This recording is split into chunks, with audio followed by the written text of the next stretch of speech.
नमस्कार, मैं हूं अरुण शर्मा। आप देख रहे हैं सवाल आपका। रोजाना आप अखबारों में पढ़ते होंगे कि ऑनलाइन ठगी का शिकार हुए कुछ लोग और किसी के खाते से उड़ाए लाखों रुपए, हजारों रुपए निकाल लिए गए ऑनलाइन तरीके से। ये सब खबरें लगातार आ रही हैं, लेकिन इन खबरों के आने के बाद इन केसेस का जब ये शिकायतें दर्ज हो जाती हैं तो इनका निपटारा हो पाता है या नहीं हो पाता है, या फिर ये केस कहां तक जाकर के रुक जाते हैं, कहां खत्म हो जाते हैं, कहां दम तोड़ देते हैं।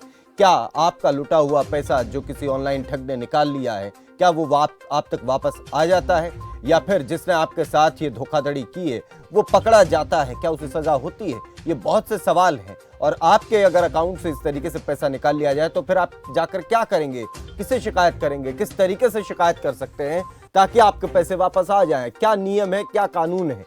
इसके बारे में बहुत सारी असमंजस की स्थिति है। इसके अलावा ऑनलाइन ठग जो है वो रोजाना अपग्रेड अपने आप को कर रहे हैं, तो इधर पुलिस उनको पकड़ने के लिए खुद को अपग्रेड करती है, तो ऑनलाइन ठग जो है वो एक कदम और आगे अपने आप को अपग्रेड करके और कोई नया तरीका जो है ऑनलाइन ठगी का निकाल लेते हैं। बहुत सारे सोशल मीडिया पर लोग वीडियोस डालते हैं जिसमें वो ऑनलाइन ठग से फोन पर बात कर रहे हैं, उसको स्पीकर ऑन करके, और उस बातचीत को वो सुनाते हैं और अपने सोशल मीडिया चैनल्स पर, उसको प्लेटफॉर्म्स पर उसे लाइव कर देते हैं। वो वीडियोस बहुत सारे आपने देखा होगा और उसके अंत में आप देखते होंगे कि किस तरीके से वो ठग सीधी चुनौती दे देता है कि हम तो ऐसे ही पैसा निकालेंगे, हम तो ऐसे ही चुराएंगे, तुम कर लो जो तुमसे होता हो। इस तरीके से ठगी, अगर ठग जो है वो ठगी करने के बाद चुनौती दे रहा हो और कह रहा हो कि जो कर सकते हो वो कर लो, हम तो ऐसे ही पैसे निकालेंगे, हमारे पास बहुत सारे सिम कार्ड्स हैं और कोई हमारा कुछ नहीं बिगाड़ सकता, कोई हमें पकड़ नहीं सकता, इस तरीके का अगर माहौल है तो ऐसे में ऑनलाइन ठगी कब तक रुक पाएगी, ये कहना बड़ा मुश्किल हो जाता है। तो सवाल अब ऐसे में ये है कि हम कितना और क्या कर रहे हैं ताकि ये ऑनलाइन ठगी जो है ये रुक सके। रुके नहीं तो कम से कम ये ठगी करने वाला पकड़ा जा सके। कोई भी अनजान व्यक्ति अपने घर में बैठकर, अपने कमरे में बैठकर अपने लैपटॉप के ऊपर एक ऐप बना देता है और उस ऐप को लाखों लोगों तक पहुंचा देता है। लोग उसमें कुछ पैसा डालते हैं, कभी कोई सामान खरीदने के लिए, कभी कोई सर्विस खरीदने के लिए। ये कहा जाता है कि आप एक मेंबर बनाइए, उसके बाद आपके अकाउंट में इतने पैसे आ जाएंगे। बहुत सारी ऐसी ऐप्स पिछले दिनों भी आई और उसके बाद लोगों का, पढ़े लिखे समझदार लोगों का भी 300 हजार 500 रुपया जो है वो इकट्ठा करता है और एक दिन ऐसा आता है रफू चक्कर, पता ही नहीं चलता कहां गया, कौन था, कैसे कर गया, क्या कर गया, कुछ पता नहीं चलता। अंत में बस पता इतना चलता है कि अकाउंट से इतने पैसे आपके निकल गए हैं। निकाल किसने लिए नहीं पता। शिकायत करने चले जाइए तो पुलिस के हाथ भी खाली रह जाते हैं एक स्टेज के बाद जाकर। तो ये पूरा का पूरा सिनेरियो क्या है, आज इसे समझने की कोशिश करेंगे सवाल आपका के इस खास कार्यक्रम में, और जानने की कोशिश करेंगे कि इसके पीछे के जो पहलू हैं या फिर ऑनलाइन ठगी हो जाने के बाद जो पुलिस का काम शुरू होता है वो किस रूप में शुरू होता है। क्या कोई नया सिस्टम बनाने की जरूरत तो नहीं है? क्या ऑनलाइन ठगों को पकड़ने के लिए हमें उससे और ज्यादा तेज और मजबूत होने की जरूरत तो नहीं है? ये बहुत सारे सवाल हैं। इसके अलावा और भी वो सवाल जो आज खबर फास्ट उठा रहा है। क्या आप भी ऑनलाइन ठगी के शिकंजे में फंसे हैं या आप भी शिकार हुए हैं? एक बहुत बड़ा सवाल। अगर ऐसा है तो आप आज जरूर फोन करके हमें बताएं, क्योंकि आपका जो अनुभव है, आपका जो एग्जाम्पल है वो लोगों के सामने आना बहुत जरूरी है। ऑनलाइन ठगी से कैसे बचें, कैसे इसके शिकंजे से बचा जा सकता है? जब तक ऑनलाइन ठगी करने के तरीके ही सामने नहीं आएंगे तो बचने के तरीके कैसे निकाले जाएंगे? तो रोकने के लिए क्या एक अलग से सिस्टम बनाने की जरूरत है, क्योंकि जो सिस्टम है, पुलिस का जो सिस्टम है, उससे तो ऑनलाइन ठगी रुक नहीं रही है फिलहाल की। अगर मौजूदा समय की हम बात करें, हालांकि पुलिस उसमें कोशिश कर रही है, लेकिन पुलिस के पास पहले ही हजारों लाखों केसेस ऐसे हैं, कोर्ट्स में केसेस इतने पड़े हुए हैं जो सॉल्व नहीं हो रहे हैं, और इस तरीके से ऑनलाइन ठगी के नए केसेस आ गए हैं। पुलिस अपने आप को धीरे धीरे अपग्रेड कर रही है। बड़े शहरों में तो अपग्रेड कर लिया पुलिस ने अपने आप को, लेकिन छोटे शहरों में क्या, छोटे छोटे कस्बों में क्या, उन कस्बों के जो गांव हैं या ऐसी जगह हैं और जो दूर दराज के गांव हैं, वहां जाकर के परिस्थितियां कैसी बनेंगी, उस सिस्टम का क्या? तो ये बहुत सारे सवाल हैं। तो क्या पुलिस और सिस्टम को सीधी चुनौती दे रहे हैं ऑनलाइन ठग? यही आज का हमारा सवाल है और मुख्य कार्यक्रम का मुद्दा। तो आप भी हमारे साथ जुड़े, आपके साथ भी अगर कोई भी इस तरीके की घटना हुई है तो आप जरूर जुड़ें और बताएं कि कैसे हुआ, क्या हुआ। और अगर आपने इस तरीके से कोई भी आपको कोई कॉल इस तरीके का है जिसमें आपको शक हुआ कि ऑनलाइन ठगी आपसे हो सकती है और आप उससे बच गए, तो किस तरीके से बचे, कैसे आपने पहचाना, अगर ऐसा कुछ आपके साथ अनुभव हुआ है तो वो भी आप जरूर बताएं, जरूर हमारे साथ साझा करें। हमारे टेलीफोन नंबर फ्लैश हो रहे हैं आपके टेलीविजन स्क्रीन पर, इनमें से किसी भी नंबर पर आप हमें फोन करके अपनी राय रख सकते हैं, सवाल उठा सकते हैं, अपनी बात रख सकते हैं, क्योंकि ये मंच आपका है, ये सवाल आपका है।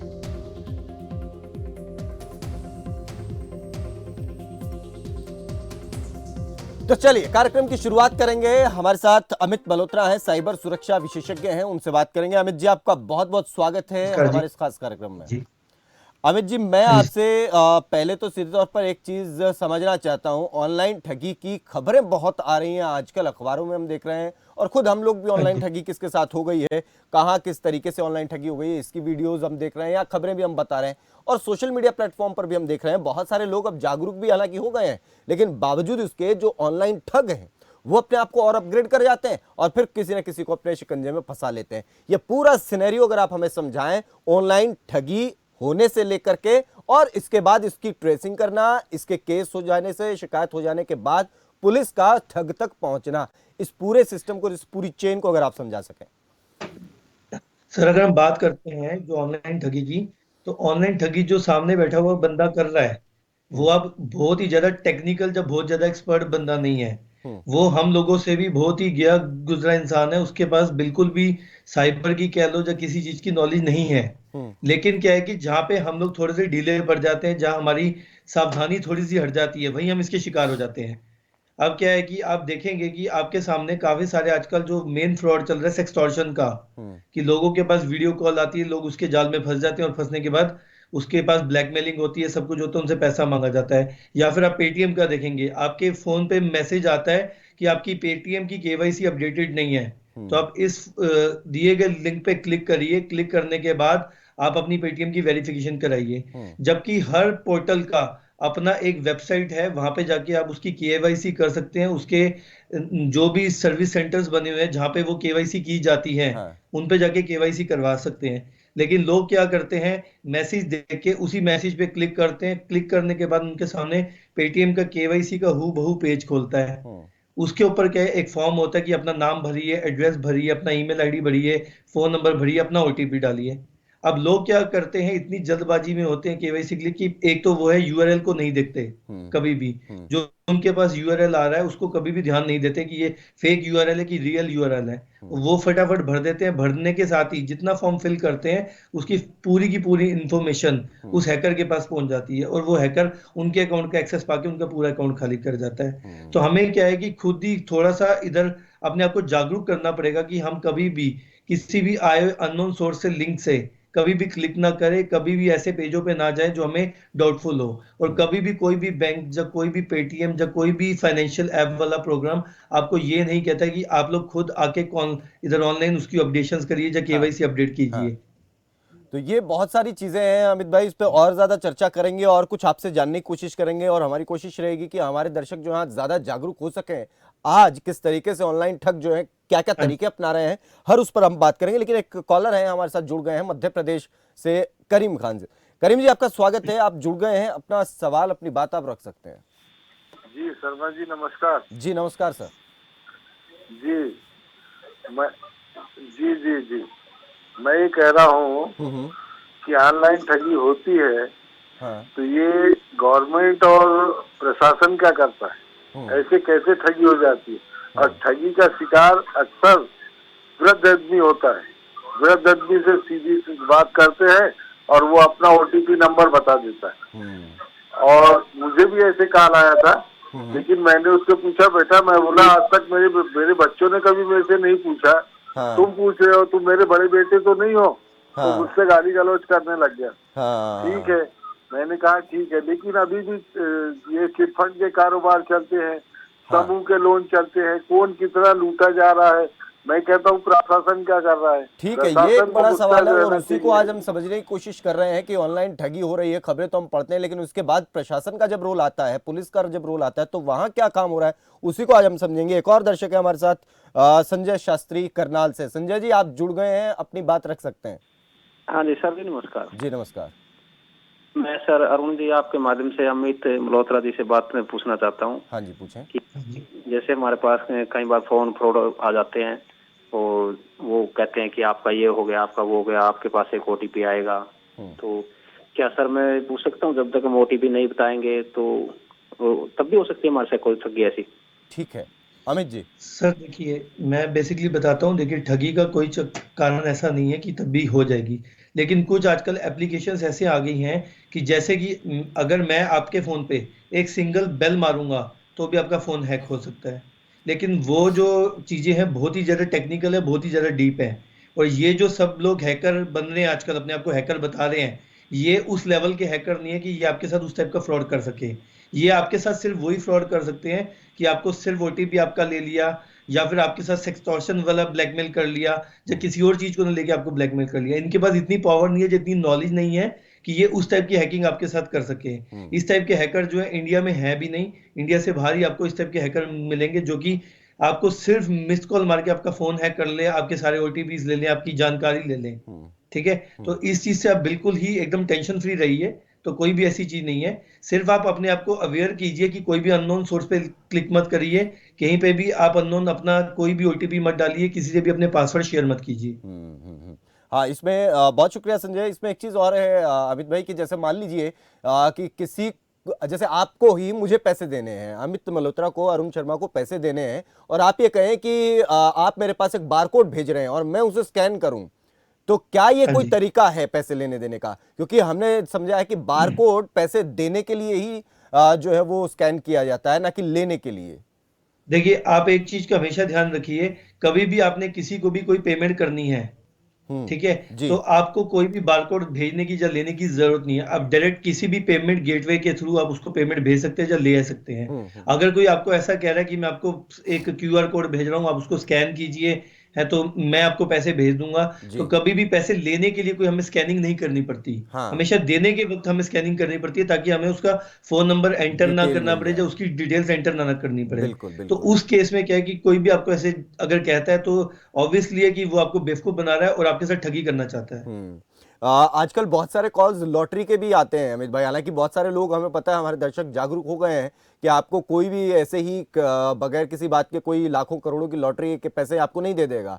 तो बहुत सारे लोग ऐसे हैं, लेकिन कुछ लोग ऐसे भी हैं जो इस तरीके के कॉल्स के झांसे में कहीं ना कहीं आ जाते हैं, और क्योंकि वो लॉटरी का पैसा देने के एवज में कुछ पैसे जो हैं वो 1,000, 500 या 1,500, 2,000 कुछ रुपए जो हैं वो ट्रांसफर करवा लेते हैं। तो ये भी एक जो है इस तरीके का फ्रॉड चल रहा है। हाँ जी, इस टाइप के काफी सारे फ्रॉड है, जैसे कि केबीसी फ्रॉड बोला जाता है इसको, बिल्कुल। कौन बनेगा करोड़पति फ्रॉड।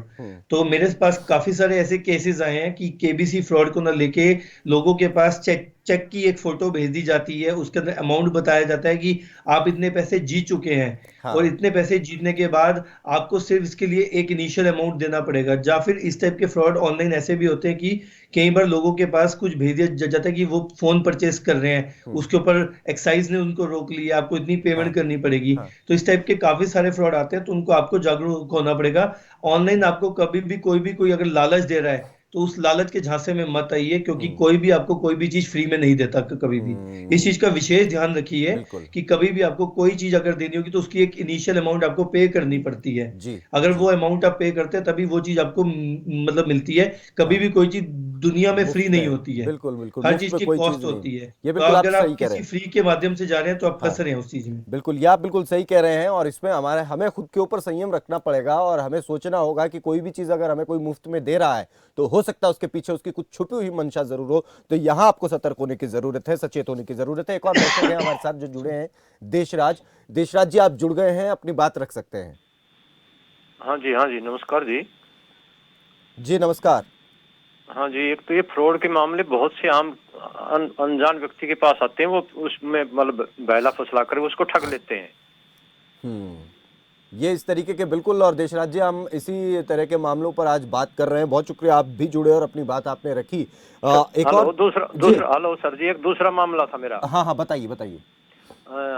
हरियाणा सरकार ने 4 साल पहले कैंसर रोगियों को पेंशन देने की घोषणा करी थी, वो अभी तक लागू नहीं हुई और कर पा रहे हैं। आपके इस विषय को ज़रूर आज, क्योंकि हम विषय ऑनलाइन के ऊपर बात कर रहे हैं देशराज जी, लेकिन मैं आपसे प्रॉमिस करता हूं कि आपके विषय को हम ज़रूर उठाएंगे और हमारी जो टीम है वो आपको कॉल करके इसके बारे में और डिटेल आपसे ले लेगी। और फिलहाल बहुत शुक्रिया, आप जुड़े हमारे साथ।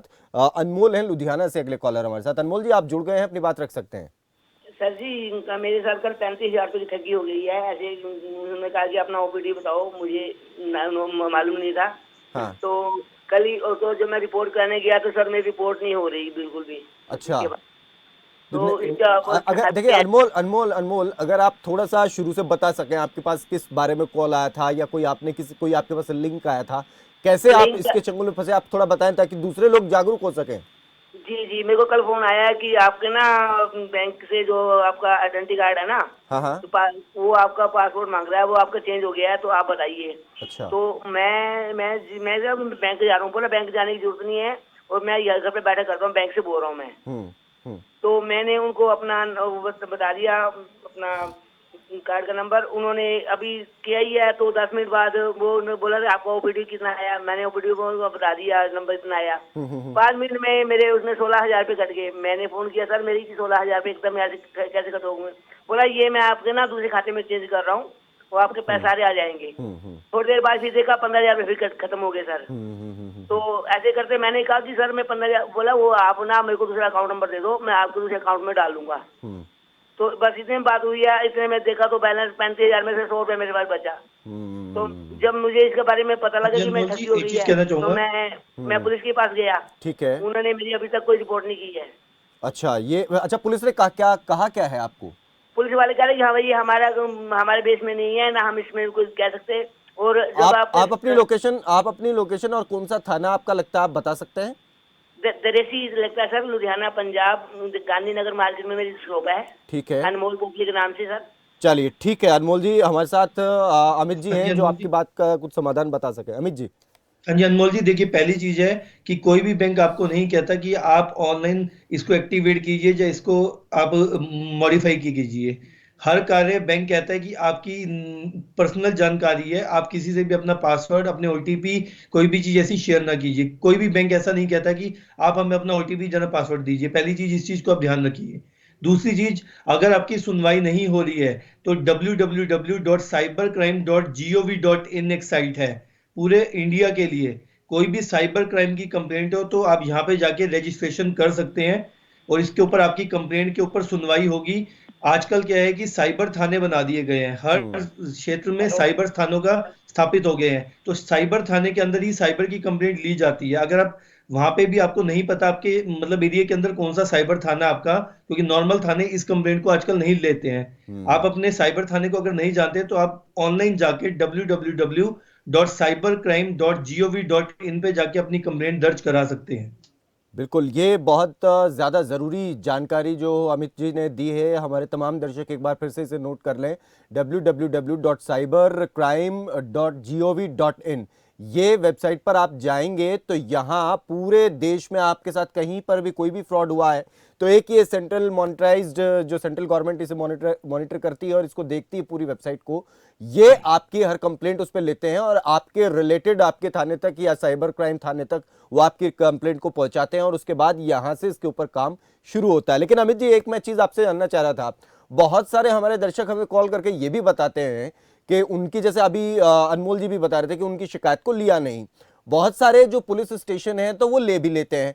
हमें इसके बारे में एक जानकारी मिली जब मैं कुछ पुलिस के अधिकारियों से बात कर रहा था तो ये पता चला कि साइबर क्राइम के किसी भी केस को कोई सब इंस्पेक्टर लेवल का अधिकारी ही डील करता है, ये उनका प्रोटोकॉल है। और अगर सब इंस्पेक्टर लेवल का कोई अधिकारी से डील कर रहा है तो कितने सब इंस्पेक्टर किसी एक क्षेत्र में हैं, उनके पास पहले ही बहुत सारे केसेस हैं। ऑफ रिकॉर्ड उन्होंने ये कहा कि हम किस तरीके से डील करें, इतने ज्यादा केसेस हैं, लोगों को खुद जागरूक होना पड़ेगा। एक ये प्रॉब्लम भी यहां पर आ रही है।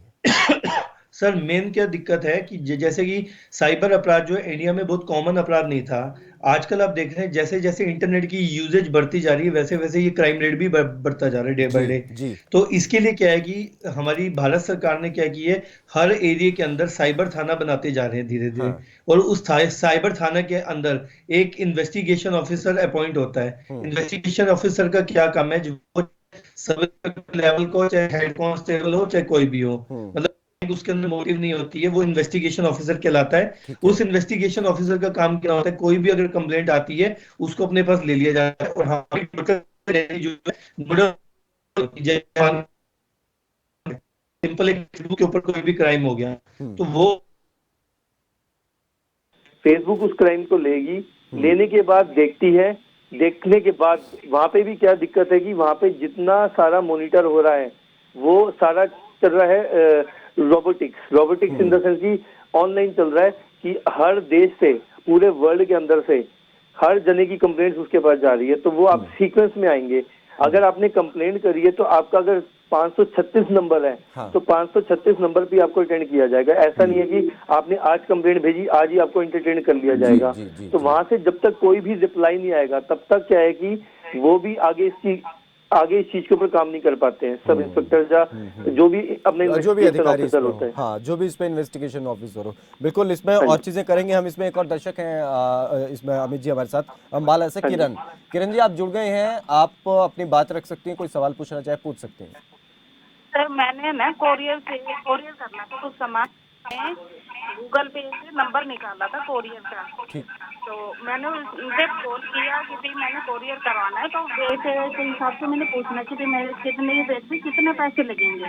कह रहे कोई बात नहीं मैं आपको बता देता हूँ, और उन्होंने वेट के हिसाब से मुझे बता दिया कि इतने वेट पे इतना लगेगा। तो उन्होंने कहा कि भाई थोड़ी देर बाद मेरे फोन पर ही मैसेज आ गया कि आपके इतने पैसे कट गए, जबकि कोई ओटीपी वगैरह उन्होंने कुछ भी नहीं लिया था। बस बात करते करते मेरे फोन पे मैसेज आ गया था कि आपके इतने पैसे 20,000 रुपए कट चुके हैं। तो फिर उन्होंने काटने के बाद फिर मेरे से मैंने उनके पास दोबारा फोन करा। मैं कहा सर मेरे पैसे कट गए हैं, ये कैसे किस हिसाब से कटे हैं? क्या हम काट लिया और कर लो जो आपने जो भी करना है। तो हमको हमारे पास तो बहुत सारे नंबर है, आप कुछ भी कर लो।